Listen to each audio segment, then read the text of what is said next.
Letting go. Two simple words that carry the weight of an entire universe. I used to think letting go was weakness. That if you truly cared about someone or something, you'd hold on as tightly as possible, for as long as you could, because that's what love is, right? That's what loyalty looks like. But what no one tells you is that sometimes holding on hurts more than letting go ever could, and the truth is, most of us are carrying something we were never meant to keep. Maybe for you, it's a person, someone who left, but never really left your mind. Or maybe it's a mistake, a regret, a version of yourself you're still punishing. Maybe it's the hope that they'll change, the belief that if you just try harder, it'll finally be different, whatever it is. You know what I mean. That tight feeling in your chest, the weight that never quite leaves, even on your best days, the ache that shows up at night when things finally go quiet. And you try to distract yourself.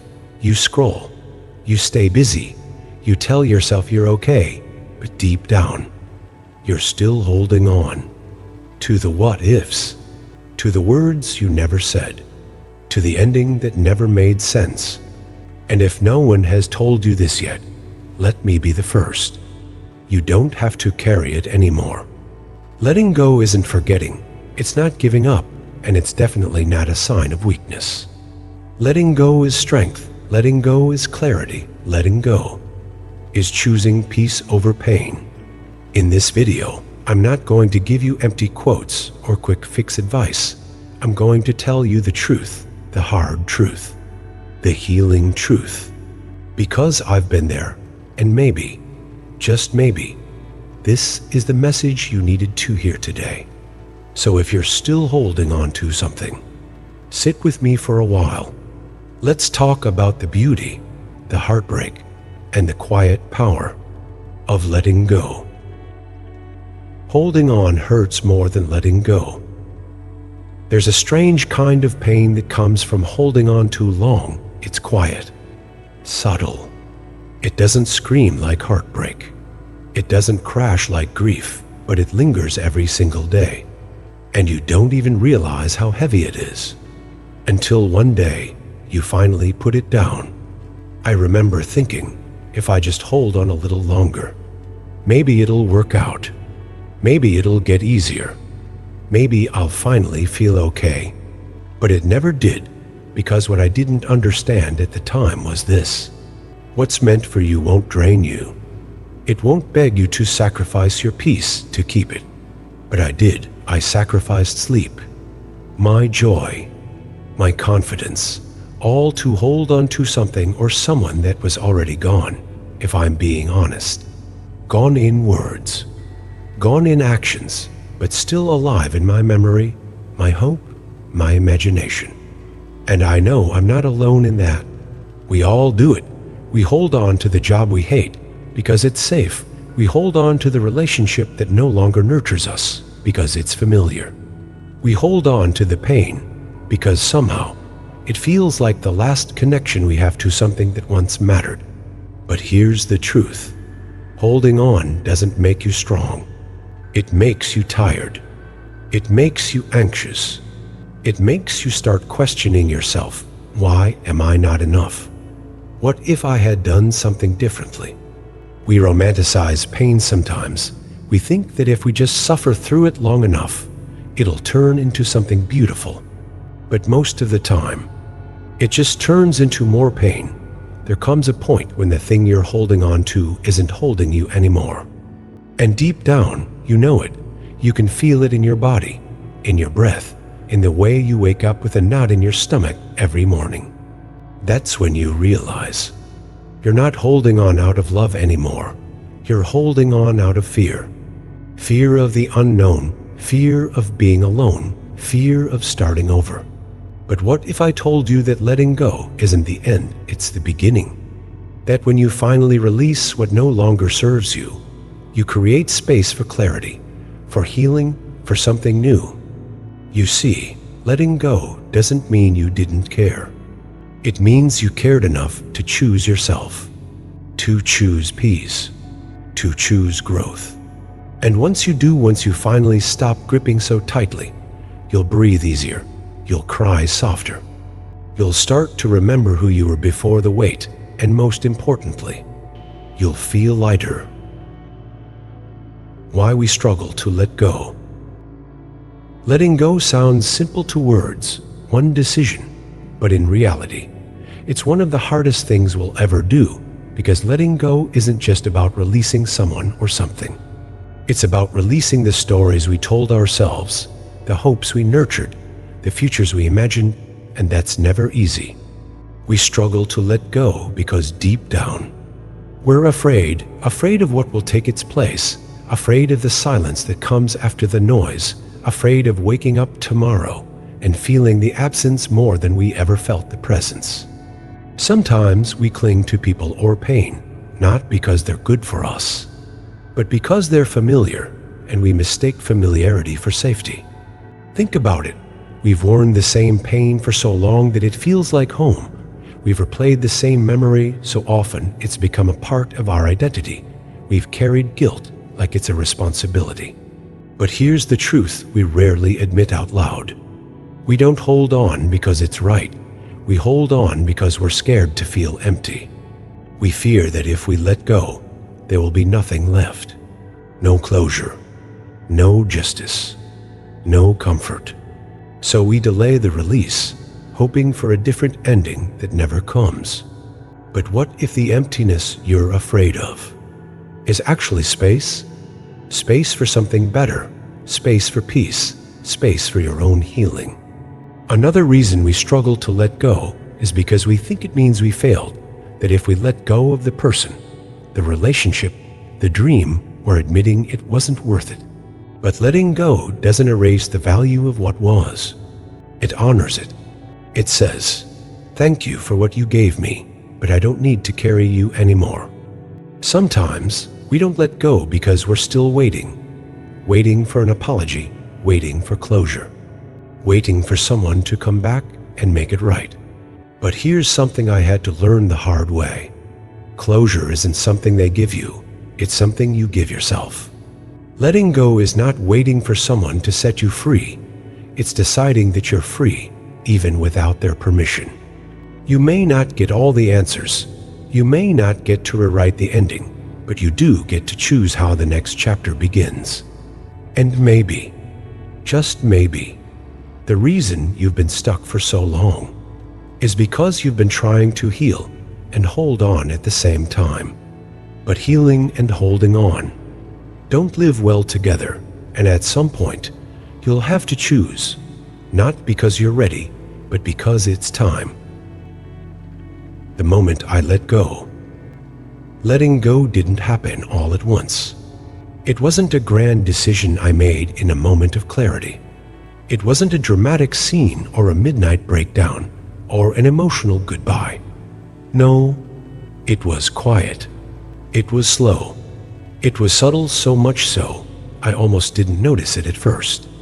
I used to think there would be a moment, that this is it moment.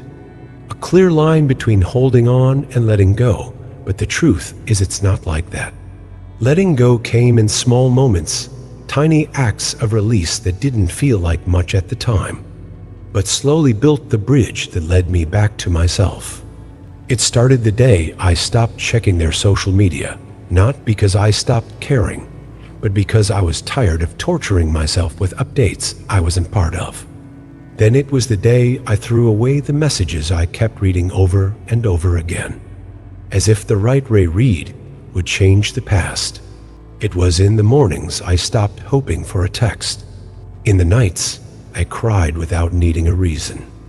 In the afternoons when I realized I didn't miss them, I missed who I was when I believed we still had a chance. And the day I let go, truly, wasn't the day I said, "I'm done." It was the day I no longer felt the need to explain my pain to anyone, not even myself. There was no announcement, no final message, no perfect closure, just a quiet realization that I deserved peace more than I deserved to keep holding on to someone who had already let go of me. That moment, it wasn't easy. It hurt, but the pain felt different. It wasn't the kind of pain that weighed me down. It was the kind that comes right before healing. The kind that feels like your soul finally exhaling after holding its breath for far too long. Letting go felt like loss at first, but it was actually freedom. Freedom from the constant overthinking. Freedom from tying my worth to someone else's presence. Freedom from the version of me that didn't know how to choose herself. And I want to be honest with you. You don't let go and instantly feel better. You let go.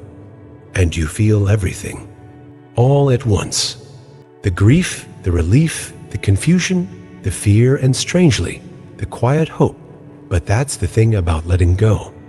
It clears the noise so you can finally hear your own voice again. And in that moment, you realize you didn't lose yourself after all. You were just buried underneath everything you were never meant to carry. What I learned after letting go. No one talks enough about what comes after letting go. We spend so much time focusing on the pain of holding on, or the fear of releasing. But no one tells you about the space that opens up once you finally do it.